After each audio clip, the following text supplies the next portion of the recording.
Hello. Welcome back to 20 Minutes Off Topic. This is episode 2 of the podcast. Thank you so much to everybody that tuned in for the first one. I appreciate you so much. It was really cool to hear the feedback and everything, so you guys are awesome. And today I am doing a podcast with my guest, Tori. Whoop, whoop. Yeah! Oh, we're so excited. And today our topic is worst dating stories. Let's get into it. So we're going to hop right into it. Would you like to go first, or should I? Oh my gosh, I think you can go first. Okay. So we're going to start off with one of my worst dating stories. And I feel like there is probably way more intense worst dating stories out there, but this is just my experience, and I feel like this is pretty bad, and I'm embarrassed to say I, endured it. So, yeah. Enjoy. So I matched with a guy on a dating app because that's the only way that you meet nowadays. And literally this guy shows up and I meet him at a park, like a public park. There's kids playing on the playground and stuff, and I was like, oh, okay, kind of a weird spot, but whatever. And we meet, and he's cute, whatever, and he's picking up his kid. No, but could you imagine? Stop. Oh my god. No, that's actually ew. I don't even want to think about that. Kids? Oh, no. Okay. Sorry, that's a lot. Anyway, we met up, and I was like, okay, he's cute, whatever. And so we sat on a park bench, and we were just chatting, and then this is where it just gets instantly weird. He was just like, let's watch a TV show. And I'm like, on a park bench during the day, okay. So he pulls out his phone and he puts on a fucking weird ass anime show. Oh. And I didn't even know what to do. I'm way too nice on these dates. I need to start being like, oh, I gotta go, or hey, this isn't gonna work out, or something like that. No, I literally sat there in silence watching this stupid ass show for a full half-hour episode. Okay. With this man that was totally giggling to himself. He thought this was the funniest show. I don't know if it was fun. For me, it was Did he say hi before this? Yeah. We had our introduction, and okay. I don't know. It was a lot. And then after that, I don't know. And then also when you get the ick from certain things from guys. Yeah. Okay. Well, he rode his bike to the date. Okay. And I feel like just the picture of a guy on a bike, it's just sometimes a little awkward. I feel especially on a first date, I hate that. It's oh my god, your physical activity is riding a bike. I shouldn't think that's an ick, but it was just an ick for that. On a first date, seeing somebody ride up on a bike and then trash the bike on the side of the thing, and then I don't know, the anime, all of it together. I'm like, what the hell? And I endured that. I literally.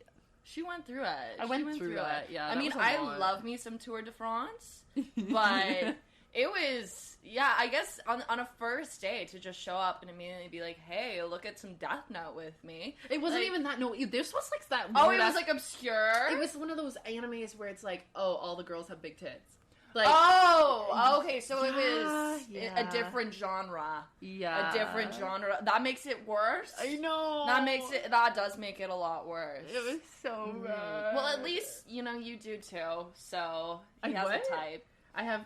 the big boobs. Oh, yeah. Okay. Moving on, it's your turn. What is your worst dating story? Well, it sounds quite hard to beat an anime biker dude, but I think I might be able to. Okay. I think I might be able to. Lay it on me. So, I met this individual in the grade 8. It was a beautiful, wonderful experience. We went to the spelling bee together. I had this big old crush on him all throughout high school, but he had a girlfriend, and I was like, oh, I'm not gonna go there or whatever. Yeah. But then I bumped into him once when he was hanging out with a mutual friend of mine, and he slid into my Instagram DMs outside of high school and was just like, oh, we should hang out sometime, blah blah blah blah. And I was like, yeah, sure. And he was like, so I'll pick you up at 11 a.m. and we can just sesh and hang out. Ooh. And I was like, okay, awesome. So then he picks me up at 11 a.m. He's in his mom's car. Okay. Which is not everyone, cars are expensive. Yeah, I don't really care that much. Not a huge friend. But he was really acting weird. Yeah. And I was like, what's going on? And then we park in some random parking lot. and he turns to me and he says, Tori, I am on Molly, Xanax, and weed right now. And I was like, you just drove me here? And you're on Molly, Xanax, and weed? What's going on here? And he's like, yeah, my life's changed a lot since high school. And I was like, okay. He's like, I actually sell drugs. And I was like, huh? And, like, everything from this point just kept going on. And he was just like, I actually, like, I have so much, like, drugs on me at this here moment that I need to, like, carry protection. So he starts, like, patting his pockets, and he's like, I have a knife here on his left leg. Stop. He's like, I have a knife here on his right leg. And then he grabs something from underneath his steering wheel. Or I think it was the glove department, actually. So I was in the passenger seat, so I had to move back a little bit. And he grabs it, I look at it, and he puts it in his hands, and he holds it against my forehead, and it's a gun. And I was just like, I didn't really say anything. It was very interesting. And he was just like, it's an airsoft, by the way, after, yeah, like that's gonna against my change the head. fucking feeling. Wow, is Yeah. this okay? No, spoiler alert. Is this literally an episode of Euphoria? Like, what the shit? It is Euphoria. I actually went to Euphoria High School. Oh my god. I know. It was an insane date. And then, like, after all that happened, he was still trying to hook up with me afterwards. Yikes. And he was just like, sorry, oh. man, that's not my kink, but... Yeah, and he was like, oh, should we, like, recline the seats back a little bit? And meanwhile, I'm, like, texting my friend, being like, pick me Here's up my fucking location. right now. Like, what is going on? Like, I knew this, man. We had an established, like, friendship in high school, so I really did not expect it. Oh my god. But yeah, I think that beats anime. Yeah, no, just like, I don't know, like, maybe a little bit. But Maybe a not little lot, bit. You know? Maybe. I mean, it was a bicycle. No, It was a bicycle. Bicycle versus That's mom's so car. much. Oh Yeah. my god. That's a lot. That's a lot. Okay, well, now that we got that out of the way, some of our worst dating stories, which let me tell you, those are, I thought mine was pretty bad. That's like a lot. I feel like that's like some therapy needing shit now. I'm like, I'm so sorry. What is wrong with men? Yeah. Oh a lot. Okay, moving on. We're gonna talk a bit about red flags. Obviously, everybody has their own preferences on different people and like what you should and shouldn't go after. But these are gonna be personalized to us, what we think are red flags or what we've experienced that have turned into a red flag or like just potential that is just not going to work out because of these things. So for me, I feel like I hate to say it, but one of my own personal red flags is just literally like slow texters, and I hate to be that bitch, but like I'm such a social media oriented person, and like I'm always on my phone, and I feel like I get so impatient. And I'm not talking like you have to be every waking moment like at my disposal. No, like it's more or less like if you're not gonna reply for 5 hours after being in the middle of a conversation, like, bro, say BRB or hey, I need to do this and I'll be back.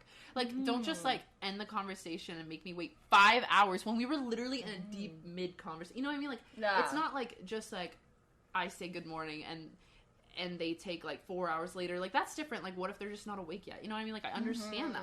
But it's such a red flag when like I text somebody and they text me like that night after a whole day has passed, when we're like just in that phase of like getting to know each other too. Like, that's when it really shows. I'm like, bro, if you have no attention span to like message me back in a timely manner, like I'm not gonna waste my time. Yeah, like it's definitely not a thing like if someone has work or like, that's if they're doing something regular. But yeah, rule of thumb generally for like a lot of people is if it's 8 hours and they've sent you like one text message, there might be a little bit of an issue there. But although my boyfriend like hates like he doesn't go on his phone a lot, he doesn't text a lot, we hang out a lot in person, so it's like it's not a red flag for me, but like I totally understand why it is. But like when you're first getting to know somebody, like how annoying is it when you're like like it's going so well and then all of a sudden they just like not ghost, because obviously they're still replying here and there, but like bro, 2 texts a day, like give me a fucking break. Like we're just getting to know each other. Like obviously I'm not gonna fucking waste my time if you can't even make the time to get to know me. So you're like, okay, so we're done. Yeah, pretty much. That's how it works. Like one red flag, you're out, bro. What about for you? What's like one of your red flags? He breathes. Stop. Men. If it's a he. That's yep. No, I don't know. Probably one of the biggest red flags for me is that if he's not good with animals. Ooh, that's a good one. Yeah. If he's not good with animals. There was this one guy that I was seeing, like, I don't know, like a couple summers ago or whatever, and I was staying in my apartment where my sister's cat is, and he hated cats to the extent that, like, little Leon came up to say hi to him, and he was just like, get that cat out of here. Stop. And he made me put the cat behind my door and close it. I would have told him to get out. That was the last time we hung out. That was yeah. And I was just like, control issues much? Like, this was a very happy cat, a very friendly cat. Oh my god. And he was like, oh, like a cat bit me when I was 6 years old. And I don't give a fuck about your trauma with that. That's not the same cat. That is not the same cat. And like also the nerve to be like, come into somebody else's home and make them put their, like, it's one thing if the animal's attacking you, I get that. But like when it's like a friendly, like, come up to me, like if anything, just be like, oh, hey, like, I know this is a little uncomfortable, but I'd have to warm up to the cat first. Like, is it cool if we put them in that? Like, that's one way to phrase it, but get that cat away from you. Are you fucking kidding me? That's so rude. No, I know. And I was just like, actually, I'm going to get you away from me. Yeah. No, literally. Oh, that's so frustrating. Yeah. No, if they don't like cats, they're not going to like me, because I'm not going to like them. I don't know. Like, I don't like when people are a little too sexual or like a little too like jump the gun, you know what I mean? Like if I'm interested in a relationship and getting to know somebody, I'm not looking for somebody that has to turn everything into sexualizing. Like, sorry, I'm wording this horribly, but like, you know what I mean? Like if I'm talking about like my day, and like they find some way to be like, I'll be like, oh yeah, it was really nice weather. Yeah, really nice weather. You should like come over and like warm up over here. It's kind of cold today. Like you know what I mean? The weather's even better in my pants, bro. Yeah, literally. Like that like that's so. Oh, it's so. I don't know. It's just like I just want to get to know somebody. Everything doesn't have to turn into that. Like it. Doesn't have to. I don't know. Like if that's all you have, like if your personality trait is literally just making everything into a sex joke, like it's not very like you don't have a personality. Like it's so. So you're saying I don't have a person? No. I'm kidding. Yeah, girl. Like, get it together. No. This is actually a call out threat. No, not at all. But no, and I feel like we're moving on to good advice. Here's some advice from us to you. Yes, you're listening to this probably and being like, bro, like nobody gives a fuck about that. Well, it's important to us, okay? So, or that there's no hope left. Yeah, no. My advice is if you want to get to know a girl, one, don't start off with something like so overly sexual that it's very clear that like you could like if your intention is to hook up with somebody, that's one thing, but if your intention is like more relationship vibes and see where that's going, like don't start jumping the gun going like, hey yo, you trying to come over at like fucking 1 a.m. Like obviously we're not getting the right message if like that's your intention. I don't know. I feel like that's a very clear one. Like don't do that. Yeah, be nice to their pets. Be nice to their pets. Be nice to them in general. Yeah. Be nice to restaurant workers. If we go out for dinner, and you one, don't tip, ew. Two, you disrespect the server, or like 3, you're just like bad manners. Like sorry, like bye. I feel like that's very, like, come on, that shows so much about your character. It does. Like, I don't know. I feel like I've gone on enough dates now that I'm like, there's some really shitty guys out there that just, like, and don't get me wrong, obviously there's shitty girls out there too, but right now we're talking about men.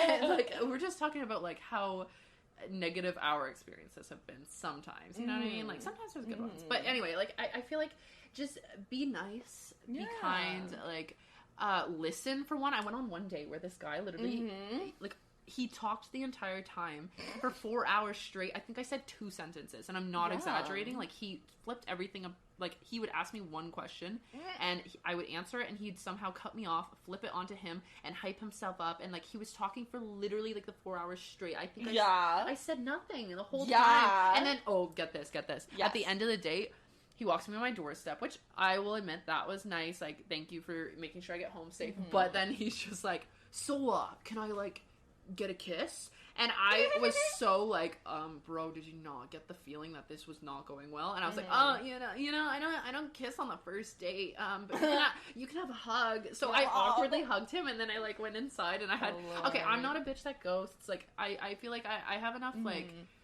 I don't know what the word is. It's not, I don't know, you can ghost if you want, I don't care. But like, I feel like I have enough respect where I'm just like, I will text them and be like, hey, this isn't gonna work out. Yeah. I don't need to justify myself, but at the same time, like, I don't want to be a dick about it. So, like, that night I literally texted them, like, yeah, this isn't gonna work. Thank you so much for a nice date. And I was like, I lied. It was not a nice date. Like, if you're not sitting there and at least, like, getting to know the other person, all you're doing is hyping yourself up. I'm sorry, that's so unattractive. No, that's not what a date is about. Like, it needs to be equal. Yeah, here's some good advice. Do not go into a date with like, oh my god, this is gonna be a great opportunity for me to just like unload my trauma and like literally talk about like, myself. Is this an episode of Love Is Blind? No, literally, it's not a therapy session. I am here to get to know you, but I don't need to know about all your traumas on the first date. And your priority should not be to, like, tell a person everything about yourself that has ever happened. It should be, like, to learn about them. Yeah. Like, I'm sorry, I go into a date thinking, okay, I'm going to learn about them, I'm going to have a fun time,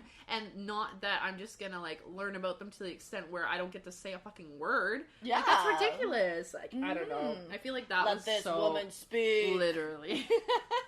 So I feel like it needs to be said that obviously we're kind of shitting on men right now, which is like, deal with it. But also, I will admit, like, I have my own toxic traits, and one of them being, like, if I'm on a dating app, do I look at height? I kind of do. I will not lie. But, okay, mind you, I am a 5'11" woman. You are tall as well. Yes. Literally. I'm 6 foot. Yeah, like I'm taller. It's harder. Like, it's harder for us because, like, yeah, if he has a great personality, that's one thing, and, like, I won't be hard-ass about if he's, like, an inch or two shorter than me. But if I have to look down at somebody that's, like, 5 foot and I'm, like, up in the air, like, it's not even a thing about them. Like, short kings for the win. I don't care. Love me some short king. But it's more or less like my own insecurities, my toxic trait, like my thing about I need to feel feminine and small, and sometimes that just like overpowers, you know what I mean? Like in dating apps and stuff. So yes, I feel like I'm a little toxic with like, they need to be like the same height or taller. Sorry. And like, I will admit that's like a bit toxic. Actually have to be 7'8" in yeah, order to 8 talk foot to minimum. me. 8 foot and up, okay? Yeah, and I feel like that is a little bit, like, I should, like, calm that. But at the same time, like, everybody has their preferences. Like, I'm sorry, but, like, I'm a chunky gal, too, and, like, people have preferences not to date chunky gals, so I'm allowed to have preferences about height, okay? This is valid. Okay. What about you? What is your toxic trait? I get a little bit toxic whenever it comes to punctuality. Whenever it comes to people showing up a little bit late. She's giving me an eye right now because I showed up an hour fucking late. I'm so sorry. I know. And I'm just like, I was ready at 4 p.m. this morning. Okay, but I feel bad, okay? Anyway, but yes. I feel like that is important. Like, but it is important, but especially with men, even more than you. I'm like, oh my god, Lauren Marie Moore, love of my life, she can do no wrong. But when it comes to men, I have like this whole other expectation for them, where it's like, my boyfriend before has shown up 2 minutes late, and he's been stuck in traffic for like half an hour, and I've been like, oh, so you don't care about me? And I'm like, looking back on it, I'm like, you're insane. But that's something I've done before, where I gotta cool it a little bit. Okay. We love it. 5 minutes late, you're done. So I feel like, all in all, I feel like it's really rough. The dating scene is really rough, especially with COVID. I feel like everybody's inside. Like, dating hasn't been a thing for the past few years because, like, there isn't a lot of places to go. And, like, yeah, it's just been awkward. And then on top of that, like, it's so impossible to meet people organically. Yeah. Like, coffee shop dates and stuff only happen through dating apps now. Like, you don't go to the coffee shop and somebody approaches you like, oh my god, I've been looking at you from across the way. That's beautiful. And, oh my gosh, would you like to marry me and live happily ever? Like, that doesn't happen anymore. Yeah. So I feel like it's really hard to have a good date nowadays, but... Anyway, I feel like that is a good summarization of our podcast today. It's tough out here. It's tough. It's tough. We wish you the best of luck. Anyway, thank you so much for watching. And not watching. Nobody's watching. Thank you so much for tuning in for episode 2. I really do appreciate everybody that listened to the first one. And I hope you enjoyed this one as well. I will have another one coming out next month. And if you want to, it's going to be available on Spotify, YouTube, and I think that's it. I don't know, but like you should follow. Oh, I'll have clips on like TikTok as well. So if you want to follow on the socials, that would be amazing. I really appreciate it. And that's all from me. Till next time. Peace. Peace.